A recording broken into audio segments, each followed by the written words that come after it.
समृद्धी महामार्गावरील दरोडेखोरांचा game over, Sudarshan पॅटर्नचा धडाका, गुन्हेगारांच्या नाकी 9, LCBचा जबरदस्त दणका.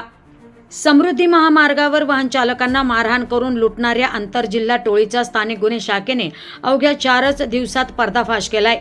6 आरोपींना अटक करण्यात आली असून त्यांच्या ताब्यातून 9,28,600 रुपयांचा मुद्देमाल जप्त करण्यात आलाय. 27 मे रोजी कोपरगाव तालुक्यातील समृद्धी महामार्गावर दत्ता राजुळे यांच्यासह 3 वाहन चालकांना लक्ष्य करत आरोपींनी डिझेल, रोख रक्कम आणि दागिन्यांची लूट केली होती. या घटनेनंतर जिल्हा पोलीस अधीक्षक मुमुक्का सुदर्शन यांच्या मार्गदर्शनाखाली आणि स्थानिक गुन्हे शाखेचे पोलीस निरीक्षक किरण कुमार कबाडी यांच्या नेतृत्वाखाली विशेष पथक तयार करण्यात आले.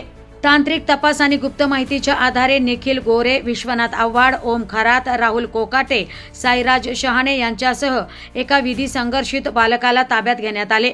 आरोपींकडून Verna car, Swift car, 6 mobile आणि रोख रक्कम जप्त करण्यात आली. दरम्यान पोलीस निरीक्षक किरण कुमार कबाडी यांच्या नेतृत्वाखाली पोलीस उपनिरीक्षक महादेव गुट्टे, विजय पवार, फुरकान शेख, भीमराज खरसे, राहुल डोके, सतीश भवर, रोहित एमोल, सुनील मालवणकर, प्रशांत राठोड, प्रमोद जाधव आणि महादेव भांड यांनी विशेष परिश्रम घेत तपासाची चक्रे वेगाने फिरवत यशस्वी कामगिरी केली.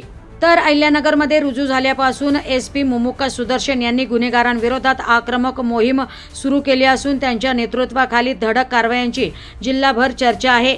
समृद्धी महामार्गावरील दरोडेखोर टोळीचा 4च दिवसात झालेला पर्दाफाश हा त्याच सुदर्शन पॅटर्नचा आणखी एक नमुना मानला जातोय.